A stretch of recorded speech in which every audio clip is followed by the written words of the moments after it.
Hello everyone, welcome to Civil Staff Teaching Exam and welcome to the class.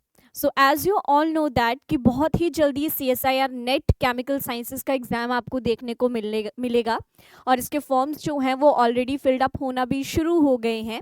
तो आज के आपके इस क्लास में हम मेन फॉर्म में बात करेंगे कि किस तरीके के क्वेश्चंस आपके एग्जाम में देखने को मिलते हैं।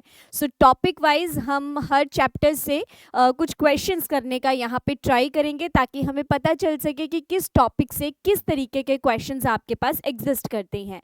तो आज का आपका जो टॉपिक रहने वाला है that is from your inorganic chemistry, that is lanthanoid and actinoid से रिलेटेड कि किस तरीके के क्वेश्चंस जो हैं वो प्रीवियस ईयर में आ चुके हैं। तो वहाँ पे यहाँ पे जो है हम उन चीज़ों को डिस्कस करेंगे। क्लियर? सो स्टार्ट करते हैं अपनी आज की class that is on your topic lanthanoids and actinoids, right? So here is your first question and the question is what, एक बार थोड़ा ध्यान से देखना है क्योंकि नेट में क्या रहता है कि क्वेश्चंस जो हैं वो आपके पास स्टेटमेंट वाइज में ज़्यादा देखने को मिलते हैं फ्रॉम द इनऑर्गेनिक केमिस्ट्री। कभी कभी डायरेक्ट क्वेश्चंस भी आपसे पूछे जाते हैं।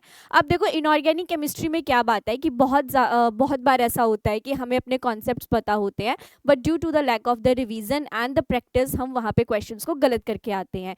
इवन वी नो दैट कि इनऑर्गेनिक केमिस्ट्री कहीं ना कहीं स्कोर को इंक्रीज करने का काम करती है, राइट? सो ध्यान से क्वेश्चंस अटेम्प्ट करने हैं जब भी आप अपना एग्जाम देंगे। क्लियर है? So let's start today's class with the first question is this. अब देखो क्वेश्चन में क्या पूछा जा रहा है। Among the following statement, identify the correct ones for complexes of lanthanide ion। तो वो कहता है कि आपके पास जो है वो यहाँ पे कुछ क्या है स्टेटमेंट्स दी गई हैं और आपको उनमें से करेक्ट स्टेटमेंट्स को फाइंड आउट करना है। सबसे पहले तो बात ये है कि करेक्ट और इनकरेक्ट के क्या पूछा गया है वो थोड़ा ध्यान से देखना है। फर्स्ट स्टेटमेंट कहती है metal ligand bond is significantly ionic. ठीक है, तो अभी मैं साथ साथ में एक्सप्लेन करती जाऊंगी। तो देखो अगर मैं यहाँ पे ये बोलूँ, ये कहता है कि जो मेटल और लिगेंड का बॉन्ड है वो आपके पास क्या है, आयोनिक है। So I can say that this one is correct क्योंकि आपके पास जितने भी लेंथेनॉइड्स रहते हैं वो आपके पास क्या रहते हैं, लार्ज इन साइज आपके पास देखने को मिलते हैं। साइज क्या होता है यहाँ पे, बड़ा होता है। इसके बाद ये इनर्ट गैस टाइप भी कभी कभी बिहेव करते हैं, ऑलराइट। और इसके साथ साथ आई कैन से कि ये क्या करते हैं, अल्केलाइन अर्थ मेटल्स के साथ भी बॉन्ड की फॉर्मेशन करते हैं और जहां पे आपके पास अल्केलाइन अर्थ मेटल्स आ जाएंगे वहां पे आपके पास क्या आता है, आयोनिक करैक्टर जो है वो आपके पास देखने को मिलता है। Clear? So I can say this statement is what, that it is your right statement कि जब आप लेंथेनॉइड्स के कॉम्प्लेक्सेस की फॉर्मेशन करते हैं तो वहां पे उनके बीच में electrostatic forces of attraction present होती हैं जिसे आप आयोनिक इंटरेक्शन के नाम से जानते हैं। नेक्स्ट अगर बात करूं, कॉम्प्लेक्सेस रियरली शो आइसोमेरिज्म कि ये बहुत ही रेयर फॉर्म में जो है वो आइसोमेरिज्म को शो करती हैं। सो ये कहीं ना कहीं सही भी है क्योंकि लेंथेनॉइड जब आपके पास कॉम्प्लेक्स बनाता है तो वो लाइक ऑक्सीजन और नाइट्रोजन कंटेनिंग कंपाउंड के साथ भी आपके पास क्या बनाता है, कंपाउंड्स की फॉर्मेशन करता है। जैसे कि आपने देखा होगा NO3 नेगेटिव के साथ बनाएगा, EDTA के साथ बनाएगा। सो यू कैन से कि रेयरली शो होता है, हर टाइम ये आपके पास आइसोमेरिज्म को शो नहीं करते हैं क्योंकि यहाँ पे जो लिगेंड्स की आयनाइजेशन होती है वो आपके पास क्या रहती है, डिफिकल्ट रहती है। तो आयनाइजेशन अगर आप डिफिकल्ट तरीके से कर रहे हैं तो मतलब कि आइसोमेरिज्म इतने अच्छे से वहाँ पे शो नहीं हो पाती है। सो सिर्फ आपके पास कुछ ही ऐसे कंपाउंड्स हैं जो आइसोमेरिज्म को शो करते हैं। क्लियर? इसी के साथ नेक्स्ट आपके पास लाइन थी the coordination number is not more than 8। So we can think about it. I can say कि जो कोऑर्डिनेशन नंबर है वो बहुत बार आपको 8 से ज़्यादा भी देखने को मिला है। ऐसा क्यों है, क्योंकि यहाँ पे यू नो दैट कि lanthanides have the large size और जब चिलेटिंग लीगेंड इसके साथ काम करते हैं तो उनका साइज आपके पास क्या रहता है, स्मॉल रहता है।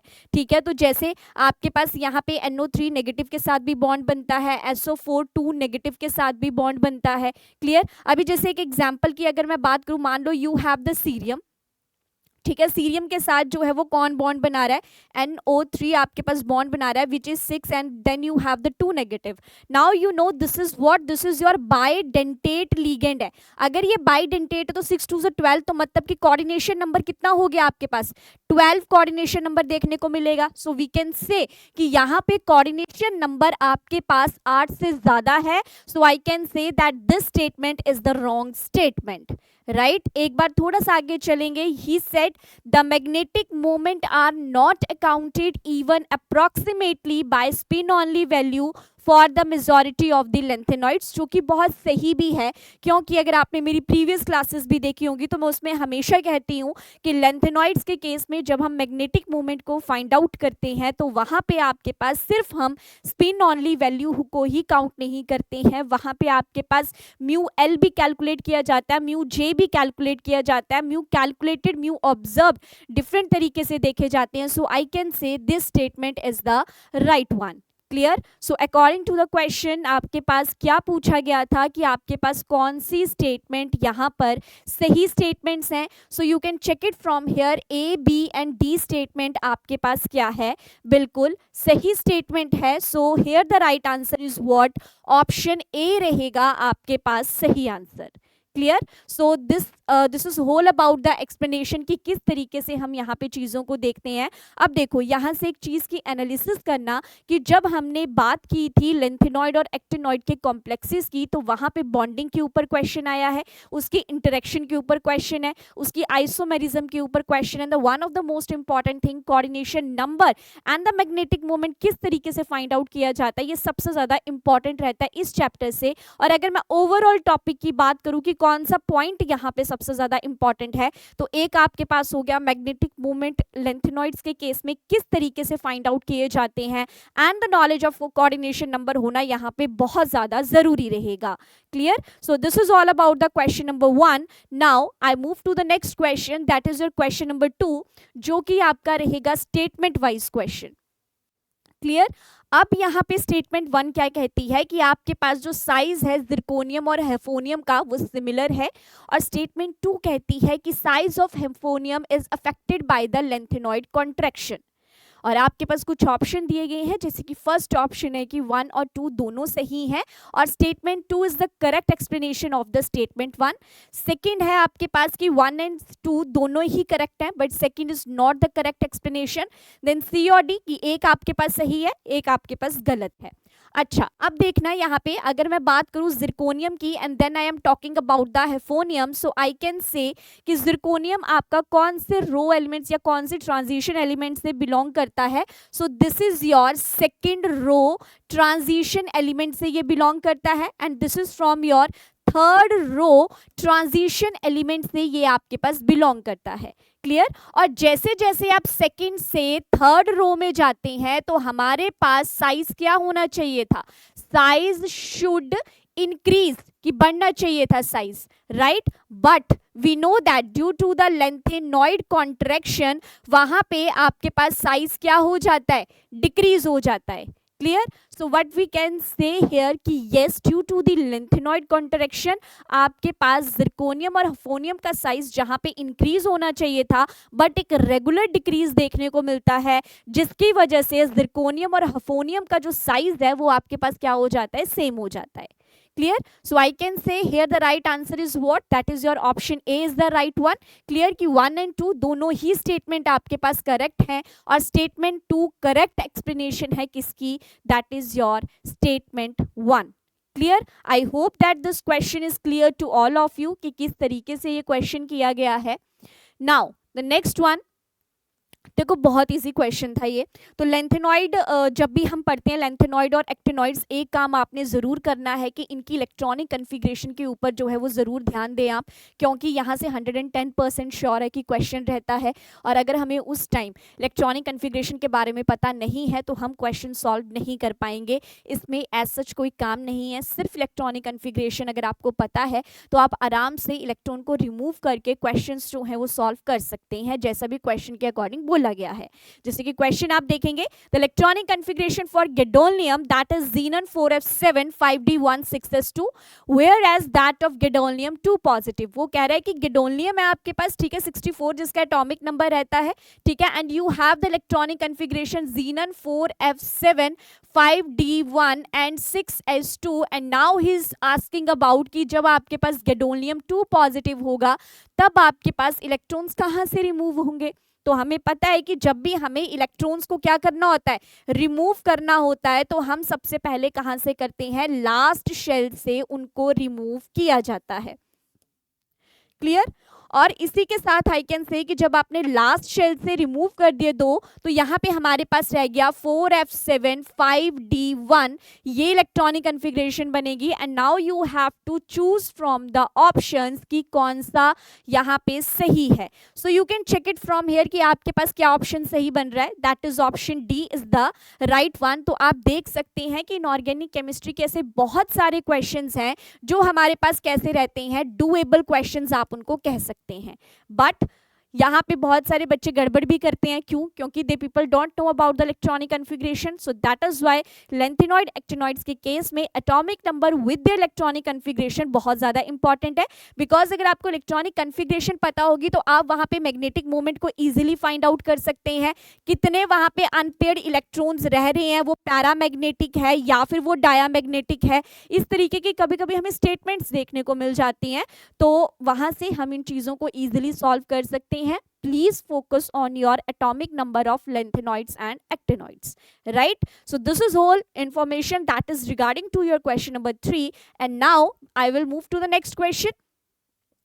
This question is very very important. Even ये क्वेश्चन आपका रिपीट भी हो चुका है। So you can check it from here. Uranium fluorides को precipitate with. So uranium fluoride जो है वो किसके साथ प्रेसिपिटेशन की फॉर्मेशन करता है? तो आपने बहुत बार जो है वो UF4 और UF6 के बारे में सुना होगा, ठीक है। टेट्राफ्लूराइड और हेक्साफ्लूराइड की फॉर्मेशन रहती है। सो आई कैन से हेयर कि ये जो है कैल्शियम फ्लूराइड के साथ बहुत सुंदर प्रेसिपिटेट्स की फॉर्मेशन करता है, क्योंकि जब आप कैल्शियम फ्लूराइड को ब्रेक डाउन करोगे तो यहां से क्या निकलेगा? Calcium 2 positive plus 2F negative की फॉर्मेशन हमें देखने को मिलती है। तो देखो सिल्वर के फ्लोराइड के साथ तो ये वैसे ही रिएक्ट नहीं करेगा और ना ही लिथियम के साथ। तो यूरेनियम फ्लूराइड्स जहाँ पे ऑक्सीडेशन स्टेट को जानना भी बहुत ज़्यादा इंपॉर्टेंट था। So I can say here the right answer is what, that is option ए।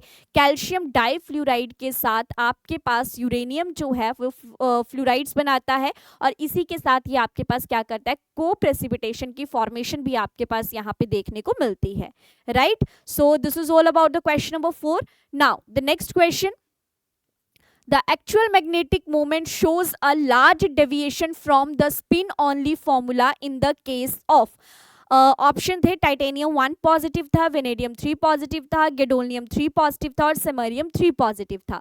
अच्छा, अब देखिए क्वेश्चन में क्या पूछा जा रहा है। क्वेश्चन ना हमेशा आपके पास दो फॉर्म में सबसे ज्यादा रहते हैं, एक इलेक्ट्रॉनिक कन्फिग्रेशन के बेस पे, एक मैग्नेटिक मोमेंट के बेस पे, जहां पे आप स्पिन ओनली वैल्यू के हिसाब से भी देखते हैं एंड देन आप टोटल मैग्नेटिक मोमेंट के हिसाब से भी वहां पे चीजों को कैलकुलेट करते हैं। अब यहाँ पे ये कहा जा रहा है कि जो आपके पास एक्चुअल मैग्नेटिक मोमेंट है वो लार्ज डेविएशन को शो करता है from the spin only formula. किस केस में, कि आपको ऐसा किस केस में देखने को मिलता है? तो देखो जहां पे आपके पास सिर्फ क्या होगा, स्पिन ऑर्बिट कपलिंग जहां पे आपको देखने को मिलेगी और साथ में वहां पे क्या होगा, साइज भी आपके पास स्मॉल होगा।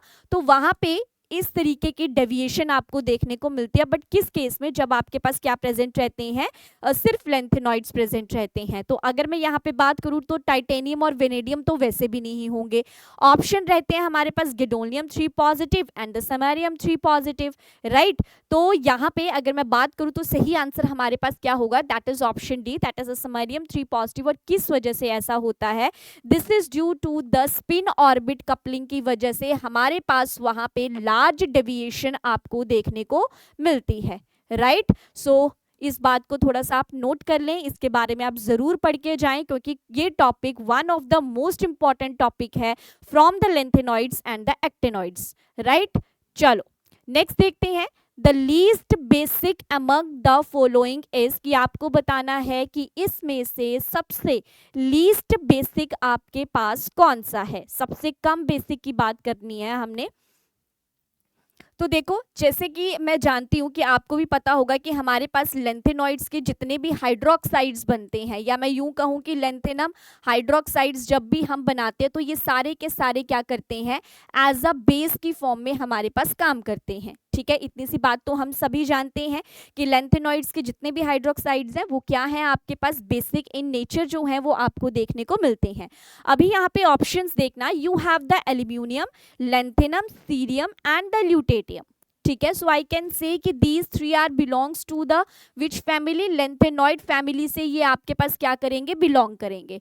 But what about aluminium, don't you, अगर आपको पता हो थोड़ा सा भी, तो ये आपके पास कैसे रहते हैं, एम्फोटेरिक ऑक्साइड्स जो हैं वो आपके पास देखने को मिलेंगे, जो acidic as well as bases की फॉर्म में आपके पास काम करते हैं, राइट। तो यहां तक तो चीजें होगी। सो आई कैन से कि एल्यूमिनियम हाइड्रोक्साइड आपके पास क्या रहता है, लीस्ट बेसिक इन नेचर ये आपको देखने को मिलेगा, क्योंकि इससे भी ज्यादा जो स्ट्रॉन्ग है वो कौन से हैं, लेंथेनॉइड के हाइड्रोक्साइड्स जो हैं वो उससे भी ज्यादा क्या काम करते हैं, एज अ स्ट्रॉन्गली बेस की फॉर्म में यहाँ पे ये काम करते हैं, right? So this is all about this question where I can say the right answer is what, option A रहेगा आपके पास सही आंसर। क्लियर। चलिए थोड़ा सा नेक्स्ट चलते हैं। This is your question number 7, the pair of lanthanoid with the highest third ionization energy. देखा मैंने कहा था ना कि ऐसे क्वेश्चंस आपके पास जरूर होते हैं। आप ऐसे क्वेश्चन को सॉल्व करने के लिए क्या पता होना जरूरी है, एक तो इलेक्ट्रॉनिक कन्फिग्रेशन यहाँ पे बहुत ज्यादा इंपॉर्टेंट है, क्योंकि आपके पास थर्ड आयनाइजेशन एनर्जी के बारे में पूछा जा रहा है। आयनाइजेशन एनर्जी क्या होती है, जब आपको लास्ट शेल से किसी भी इलेक्ट्रॉन को रिमूव करना है और उसके लिए हमें जो एनर्जी चाहिए उसको हम कहते हैं आयनाइजेशन एनर्जी, उसे कहा जाता है।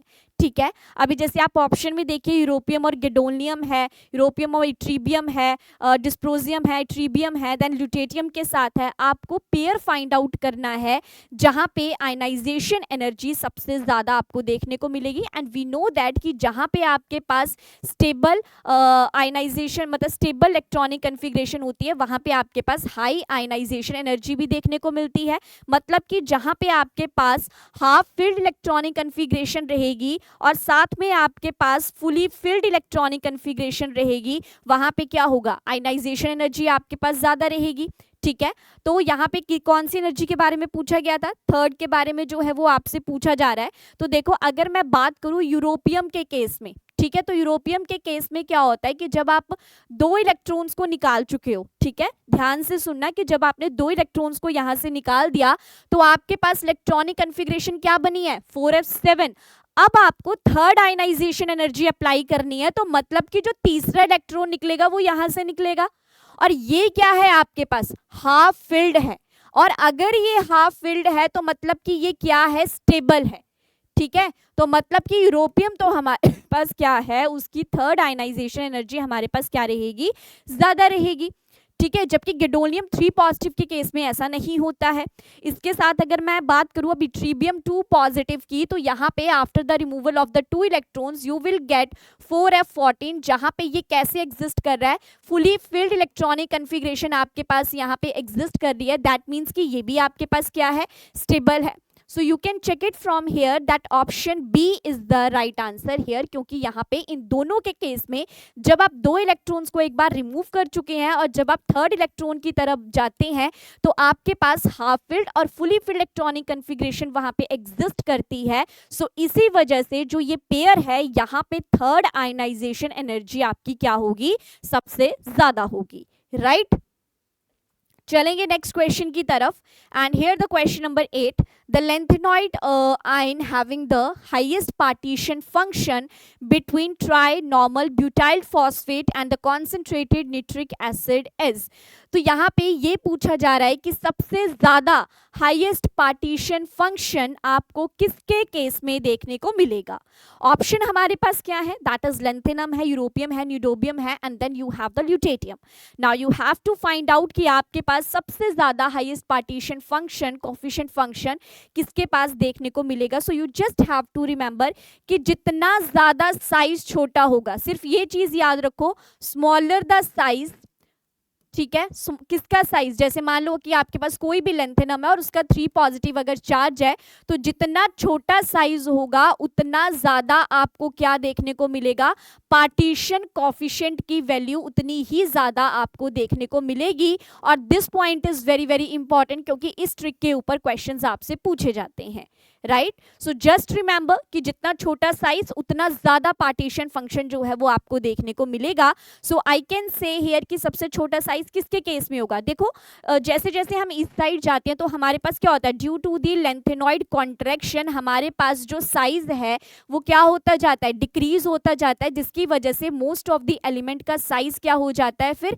सेम हो जाता है। So I can say when we go from left to right आपके पास साइज क्या हो जाएगा, डिक्रीज हो जाएगा। तो लेंथेनम से हम स्टार्ट करते हैं, ल्यूटेटियम तक हम जाते हैं। सो here the right answer is what, that is option D, because lutetium 3 positive has the smallest size. और इस स्मॉलेस्ट साइज के पीछे का कारण आपके पास क्या है, that is your lanthanoid contraction आपको यहाँ पे देखने को मिलेगी। सो इस वजह से सबसे छोटा साइज होने की वजह से यहाँ पर पार्टीशन फंक्शन की जो वैल्यू है वो सबसे ज्यादा रहेगी, right? So this is all about the question number 8, where the right answer is what, that is option D रहेगा आपके पास सही आंसर, right? चलिए थोड़ा सा नेक्स्ट चलते हैं।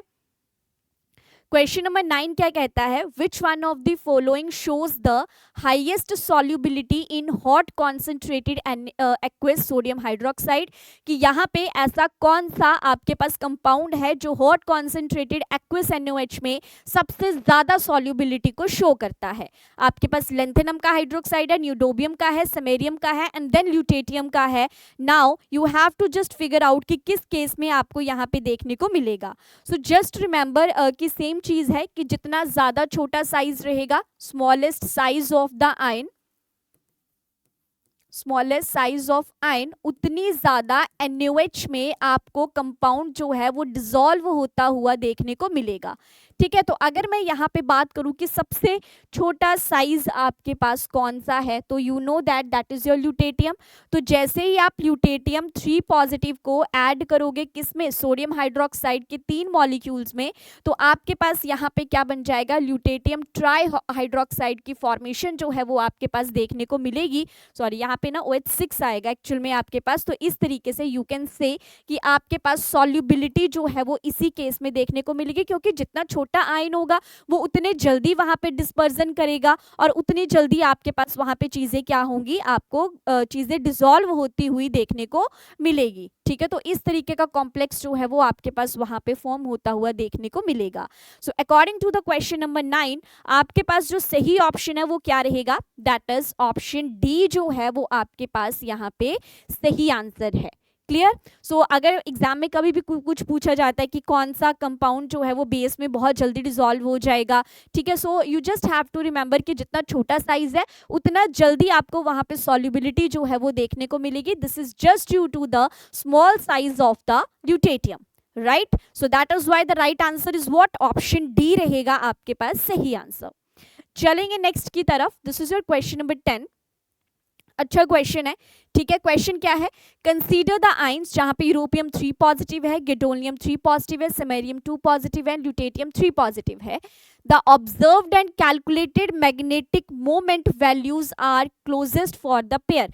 तो ये पूछा जाता है कि जब हम ऑब्जर्व्ड मैग्नेटिक मोमेंट को फाइंड आउट करते हैं और कैलकुलेटेड मैग्नेटिक मोमेंट को फाइंड आउट करते हैं, तो किस केस में दोनों पेयर्स में आपको सेम जो है वो मैग्नेटिक मोमेंट की वैल्यू बहुत क्लोज एक दूसरे के देखने को मिलती है। तो आपको सिर्फ ये चीज यहाँ पे बतानी है।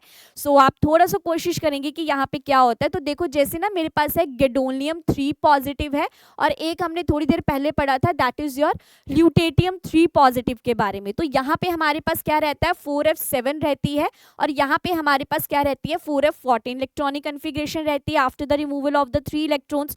तो यहाँ पे आई कैन से कि आपके पास जो टोटल ऑर्बिटल एंगुलर मोमेंटम है, यू कैन से कि टोटल ऑर्बिटल एंगुलर मोमेंटम क्या होता है, यहाँ पे 0 रहता है। ठीक है, अब 0 क्यों है, क्योंकि यहाँ पे सिमेट्रिकल जो है वो इलेक्ट्रॉनिक कन्फिग्रेशन आपको देखने को मिल रही है। सो आई कैन से इसका मतलब क्या था कि नो ऑर्बिटल कंट्रीब्यूशन यहाँ पे आपको देखने को मिलेगी, कि किसी भी तरीके की ऑर्बिटल कंट्रीब्यूशन यहाँ पे एग्जिस्ट आपके पास नहीं करेगी। ठीक है, सो यू कैन से कि आपके पास जो भी कैलकुलेटेड वैल्यू आएगी या फिर आपके पास ऑब्जर्व्ड मैग्नेटिक मोमेंट की वैल्यू आएगी, वो आपके पास क्या रहेंगी, बहुत हद तक आपको क्लोजेस्ट देखने को मिलेंगी। This is just due to the electronic configuration, क्योंकि हाफ फिल्ड और फुली फिल्ड इलेक्ट्रॉनिक कन्फिग्रेशन है, जिसकी वजह से टोटल एंगुलर मोमेंटम क्या हो जाएगा, जीरो हो जाएगा, क्योंकि यहाँ पे स्टेबिलिटी है। तो मतलब कि ऑर्बिटल कॉन्ट्रीब्यूशन वहां पे पार्टिसिपेट नहीं करेगा। और जब ऑर्बिटल कॉन्ट्रीब्यूशन वहां पे पार्टिसिपेट नहीं कर रहा है तो इसका मतलब क्या है कि जो आपके पास कैलकुलेटेड मैग्नेटिक मोमेंट है और जो आपके पास ऑब्जर्व्ड मैग्नेटिक मोमेंट है, वहां पे वैल्यू कहीं ना कहीं आपको सेम होती हुई देखने को मिलेगी, right. So I can say here the right answer is what, that is option A. Gadolinium और ल्यूटेटियम के केस में आपके पास क्लोजेस्ट वैल्यू वहां पे देखने को मिलेगी, और इस चीज को हम एक्सप्लेन कर सकते हैं ऑर्बिटल कॉन्ट्रीब्यूशन के बिहाफ पे, right. So here the right answer is what, आपके पास सही आंसर रहेगा that is option A is the right one. Clear, चलिए नेक्स्ट चलते हैं। So this is your question number 11 and I can say this is very important question. ऐसे question आपको 110% sure है एग्जाम में देखने को मिल सकते हैं। क्वेश्चन क्या है, consider the following lanthanoid ions, आपके पास न्यूडोबियम है, गैडोलियम है एंड डिस्प्रोसियम है, and the magnetic moment closest to the spin only value. तो किसकी वैल्यू स्पिन ऑनली वैल्यू के बिल्कुल नजदीक रहेगी, ये चीज आपको फाइंड आउट करनी है। देखो हमारे पास क्या होता है, हमारे पास इस तरीके का फॉर्मूला रहता है, mu observation is equals to mu S plus mu L रहता है, ठीक है। Spin plus orbital angular momentum हम दोनों ही कैलकुलेट करते हैं, ठीक है। और आपके पास क्या होता है कि जो आपके पास म्यू ऑब्जर्वेशन है वो म्यू एस के बराबर होता है, कब, जब आपके पास म्यू एल की वैल्यू क्या रहती है, जीरो रहती है। तो देखो यहाँ पे ऑब्जर्वेशन और स्पिन ऑनली वैल्यू आपके पास क्या रहेगी, क्लोजेस्ट रहेगी। और यही क्वेश्चन में आपसे पूछा गया है कि हमारे पास इसमें से कौन सा ऑप्शन रहेगा कि जहां पे आपके पास ऑब्जर्व्ड और जो आपके पास स्पिन ऑनली वैल्यू है वो आपके पास क्लोजेस्ट रहे। तो कब होता है, जब आपके पास म्यू एल क्या हो जाएगा, जीरो हो जाएगा, तो तभी ये चीज होगी। अगर मैं यहाँ पे सबसे पहले चेक करूं किसको, न्यूडोबियम 3 पॉजिटिव को, ठीक है, सबसे पहला मेरे पास यही था।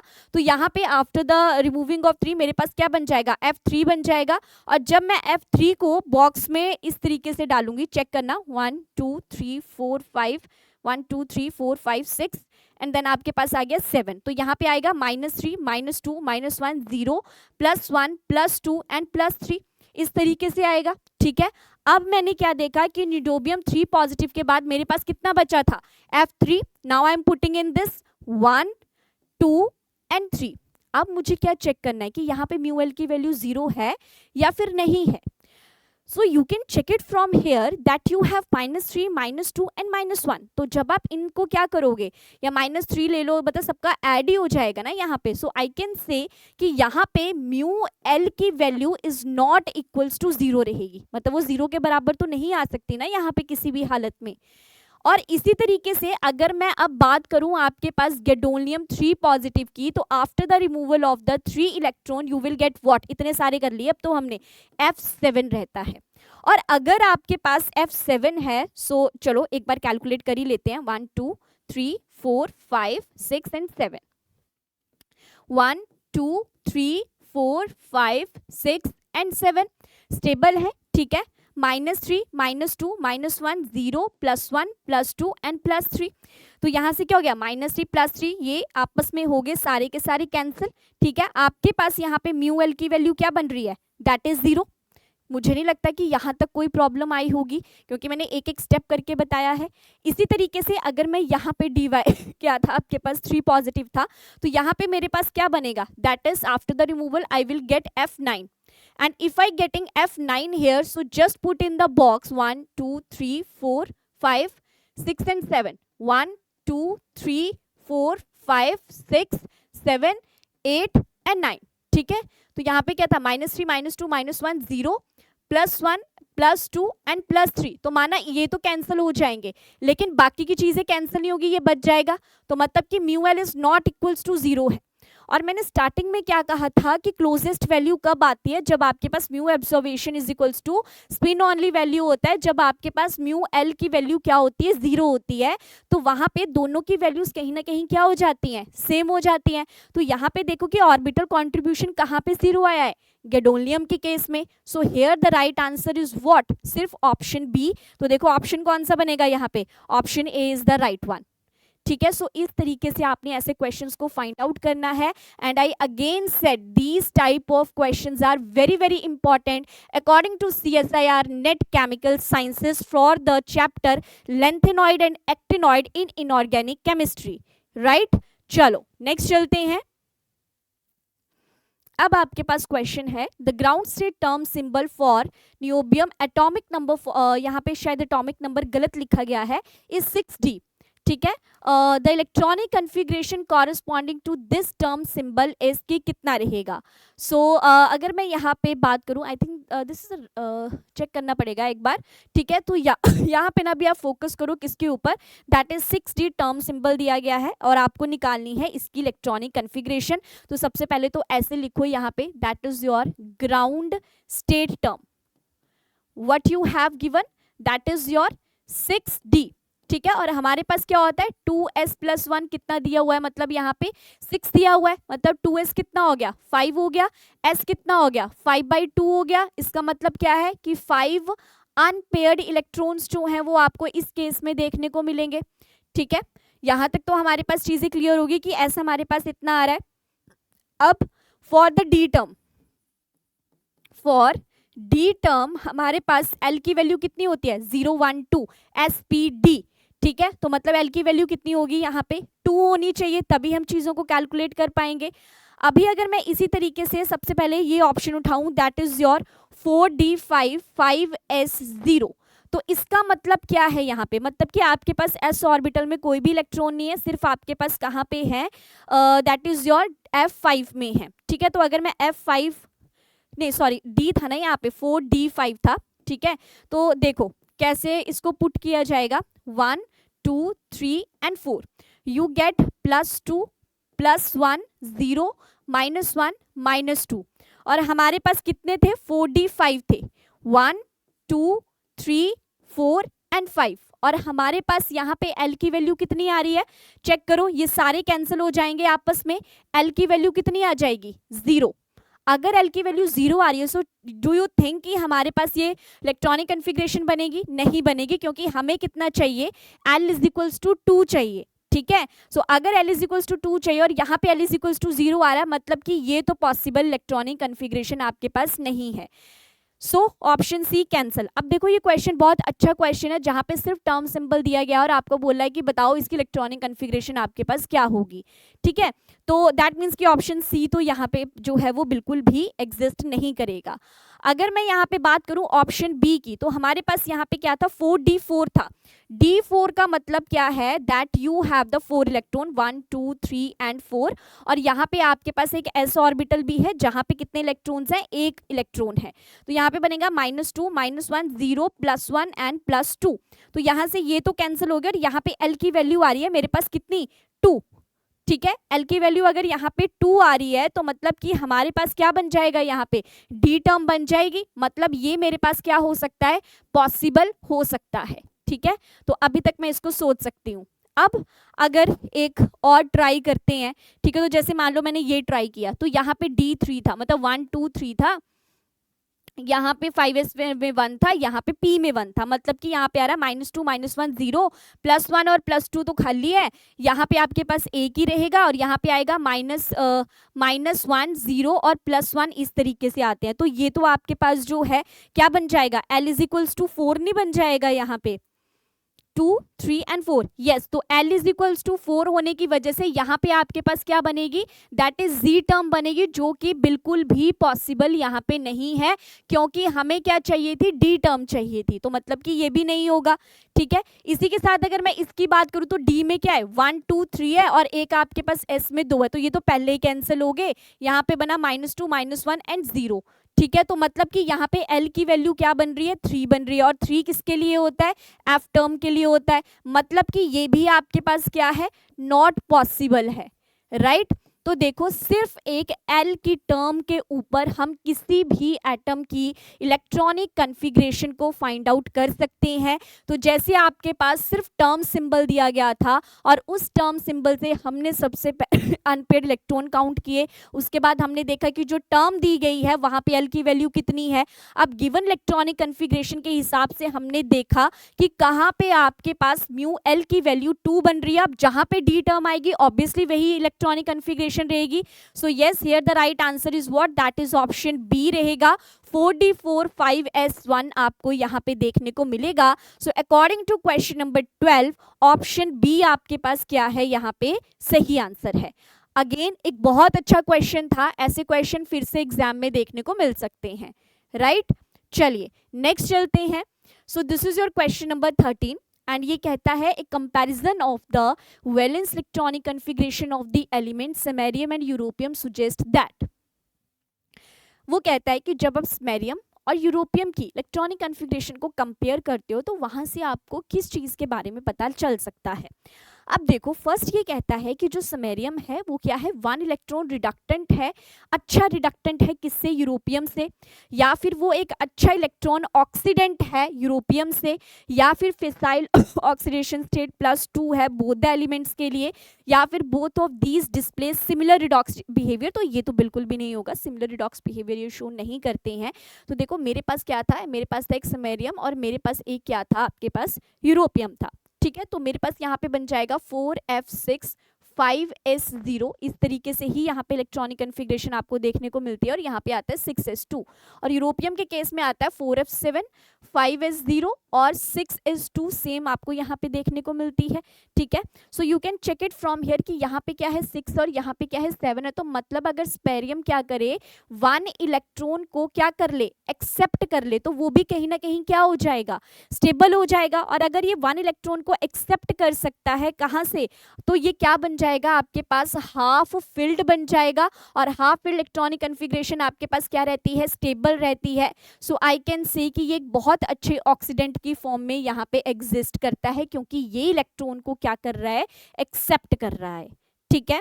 सो that is why here the right answer is what, I can say option B की जो समैरियम है वो बेटर 1 इलेक्ट्रॉन ऑक्सीडेंट है किससे, दैट इज योर यूरोपियम से। Clear.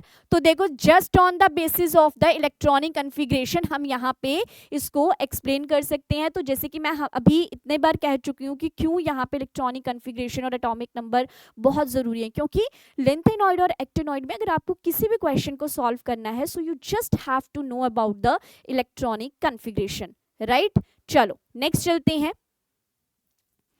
हिंडेड beta diketonates like DPMH जिसे आप पाइवेलोमाइल मीथेन भी कहते हैं, are used for the separation of lanthanoids because complexes formed with DPMH can be separated by.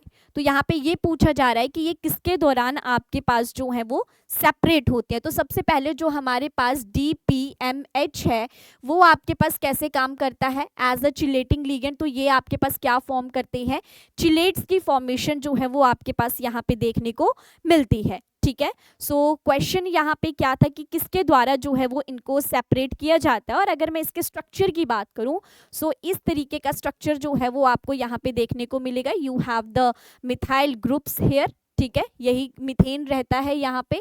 तो यहाँ पे CH3 और CH3 इस तरीके का स्ट्रक्चर जो है वो आपके पास यहाँ पे एग्जिस्ट करेगा। So I can say gas chromatography से हम चीज़ों को यहाँ पे क्या कर सकते हैं, सेपरेट कर सकते हैं। तो जब आप लेंथेनॉइड और एक्टिनॉइड चैप्टर को पढ़ते हैं और लास्ट में जब हम सेपरेशन टेक्निक पढ़ते हैं तो वहाँ से ये डायरेक्ट क्वेश्चन लिया गया था। इन शॉर्ट इन्होंने सिर्फ कन्फ्यूज़ करने के लिए आपके पास यहाँ पे कोई रिएजेंट दे दिया, बट इन शॉर्ट क्वेश्चन आपके पास क्या था कि जब आप कोई भी रिएजेंट यूज़ करके लेंथेनॉइड्स को सेपरेट करते हैं तो वहाँ पे किस क्रोमेटोग्राफी का यूज़ किया जाता है। तो देखो आयन एक्सचेंज तो यहाँ पे वैसे भी नहीं होगा, क्योंकि हम इनको सेपरेट कर सकते हैं। आयन एक्सचेंज हम तब यूज़ करते हैं जहाँ पे चीज़ों को सेपरेट करना थोड़ा डिफिकल्ट रहता है, तो लास्ट में हमारे पास आयन एक्सचेंज रहता है। देन था आपके पास जेल फिल्ट्रेशन क्रोमेटोग्राफी या जेल परमिटेशन।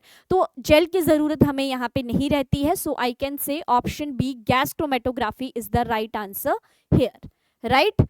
चलो लास्ट क्वेश्चन की बात करूंगी, कंसीडर द फॉलोइंग स्टेटमेंट। आपके पास जो है वो 2 अमोनियम आयन है, देन आपके पास हेक्सानाइट्रेट सीरियम प्रेजेंट है, और उसके विद रिस्पेक्ट टू कुछ ऑप्शंस यहाँ पे दिए गए हैं, and you have to find out the कि करेक्ट स्टेटमेंट्स आपके पास यहाँ पर कौन कौन सी हैं। अब देखो यहाँ पे कोऑर्डिनेशन नंबर से रिलेटेड भी क्वेश्चन पूछा जा रहा है, तभी मैंने कहा था कि ये चीजें बहुत ज्यादा इंपॉर्टेंट रहेंगी। जैसे कि फर्स्ट है कि coordination number of cerium is 12। So let's check. अगर मैं सीरियम के कोऑर्डिनेशन नंबर की बात करूं, so we know that this is your what bidentate ligand जो है वो इसे कहा जाता है। And if this is your bidentate ligand, so I can say कि सीरियम के साथ इस टाइम नेबरिंग में कौन है, आपके पास NO3 है, तो 6 2 12 बन जाएंगे, तो कोऑर्डिनेशन नंबर यहाँ पे क्या हो जाएगा, 12 हो जाएगा। ठीक है, so I can say this one is what correct statement. उसके बाद वो कहता है कि यहाँ पे जो ये Z लगाया गया है ये आपके पास क्या है, पैरामैग्नेटिक है।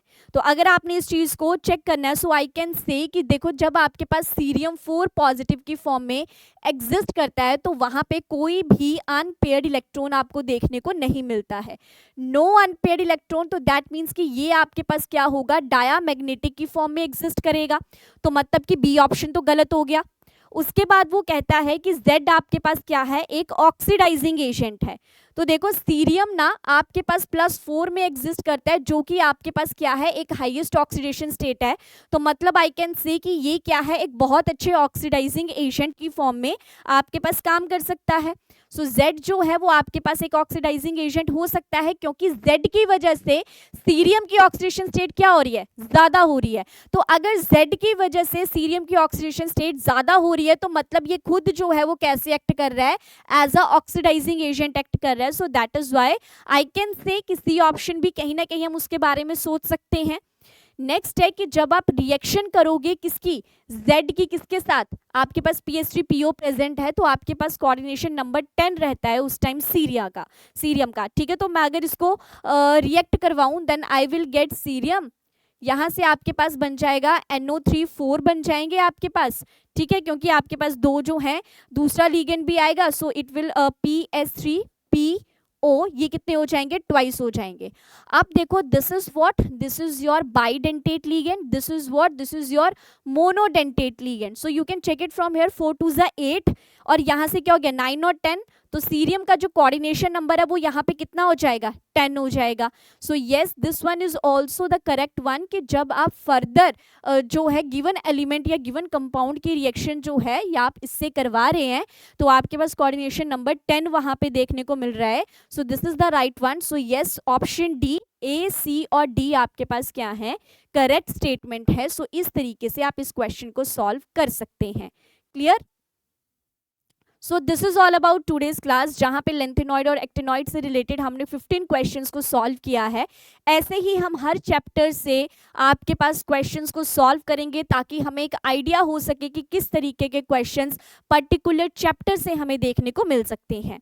इसके अलावा जितना भी स्टडी मटेरियल या फ्री स्टडी मटेरियल आपको प्रोवाइड किया जाता है, वो आपको मिलता है civil step teaching exam Telegram channel पे। तो आप इस चैनल को ज़रूर ज्वाइन कर लें, क्योंकि जितने भी PPTs की PDF फॉर्म्स हैं वो आपको उसी चैनल पे मिलेंगी। इसके अलावा जितने भी टीचिंग एग्जाम्स हैं उनकी PDFs भी आपको इसी चैनल पे मिलेंगी। मतलब जो YouTube पे क्लास रहती है उस हर क्लास की PDF आपको जो है civil step teaching exam Telegram channel पर देखने को मिलती है। Clear? So this is the basic information that is related to the Telegram channel, और जरूर इसको ज्वाइन करें आप। So this is all about today's class. I hope कि हमने जितने भी क्वेश्चंस किए हैं आपको वो समझ में आ गए हैं। आप लोग अभी एनालिसिस कर पा रहे हैं कि किस तरीके के क्वेश्चंस जो हैं वो एग्जाम में देखने को मिल सकते हैं। सो अगेन आई सेड कि lanthanide and actinoids from the inorganic chemistry, जहां पे आपके पास जो है सबसे ज्यादा इंपॉर्टेंट है इलेक्ट्रॉनिक कन्फिग्रेशन, देन उसमें से इलेक्ट्रॉनिक कन्फिग्रेशन से किस तरीके से इलेक्ट्रॉन को रिमूव करना है, then important point magnetic moment को कैसे फाइंड आउट करना है, ऑब्जर्व्ड और कैलकुलेटेड वन, ये सब चीजें यहाँ पे इंपॉर्टेंट रहने वाली हैं। तो आपने अभी क्वेश्चंस भी देखें कि स्टेटमेंट वाइज क्वेश्चन भी यहाँ पे देखने को मिलता है। सो आई होप कि ये चीजें आपको समझ में आ गई हैं। सेशन को लाइक जरूर करना है और अपने दोस्तों के साथ सेशन को शेयर भी कर दो, क्योंकि CSIR नेट से रिगार्डिंग अब हम बहुत सारी क्लासेस आपके लिए लेने वाले हैं। Clear? So this is all about our today's class. Thank you so much for today's session.